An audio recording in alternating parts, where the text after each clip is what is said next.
Hey, let's talk about something we have all felt: doubt. You know that feeling, right? That confusing, paralyzing, internal tug of war.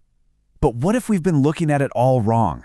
Today we're going to dive into some powerful writing that reframes doubt not as a dead end, but as a bridge to something new. So let's start by really getting into the feeling itself. It all kicks off with this phrase that just perfectly captures the feeling: static, but in motion. Have you ever felt that, where you're completely stuck, you feel like you can't move forward, but your mind is just racing, churning, going everywhere and nowhere at the same time? It's such a paradox, and it's the absolute heart of what that deep, heavy doubt feels like. So first up, lost in an ocean. We're exploring this very sensation. What does it actually feel like to be lost in that ocean of doubt?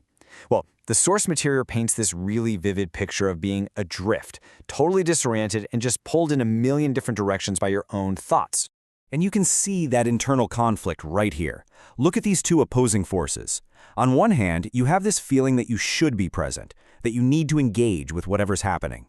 But on the other, your gut reaction, your action, is to pull away, to stay back where it's safe. It's this constant push and pull between what your head says and what your body does.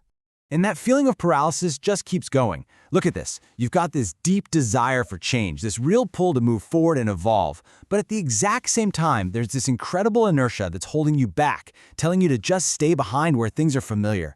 It really is like having one foot on the gas and the other slammed on the brake. And this line from our source just sums it up perfectly. You feel like a division of isolated parts. You feel fragmented, fractured, with what seems like zero chance of ever becoming whole again. It's a really isolating experience, but as we're about to see, it's also a pretty universal one. So, this feeling of being shattered brings us to how we usually see doubt. We tend to think of it as this dream-shattering state, this purely negative thing. But is that the whole story? This question from the source gets right to the heart of our collective fear, doesn't it? Is doubt an unreal state where my dreams shatter? We treat doubt like it's the enemy of progress, the end of the road. You know, the place where all our hopes and ambitions just go to die? Okay, but this is where everything is about to shift. Let's just ask a different question. What if doubt isn't a dead end? What if it's not a destination at all, but something else entirely? And that leads us to the core idea of this whole explainer, the bridge of becoming. This new perspective is a really powerful reframe that changes everything about how we can approach this feeling. Here it is. This is the game changer. The source argues that doubt is not a state you get stuck in. Instead, it's a process, a link. It is, quite literally, a bridge. It's not the final stop, it's the pathway connecting two different realities. So what exactly does this bridge connect?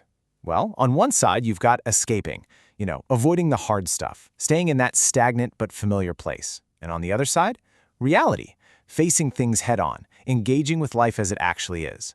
The bridge of doubt is the space between those two worlds. And wow, this really lays out the high stakes of that journey. Staying stuck in doubting is described as brain shattering. I mean, that's a painful, confusing, destructive state. But crossing to the other side, toward believing, leads to becoming. It's not just a small tweak, it's a total transformation. All right, so this all leads us to our final and honestly the most empowering part.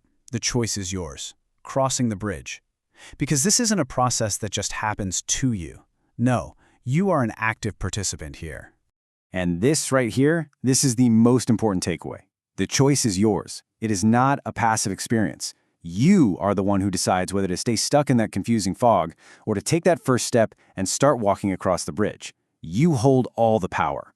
You know, what's really cool is that the source material even gives us a kind of roadmap for this whole becoming process. It starts with accepting where you are. That gives you the power to change. That change is then made easier by forgetting what held you back, which allows you to focus on improving and ultimately lets you overcome. And really, it all boils down to this one powerful idea. We get what we perceive. If you perceive doubt as a prison, you will absolutely stay trapped. But if you can shift your perception and see it as a bridge, as a necessary, transitional chance for growth, then that is exactly what it's going to become.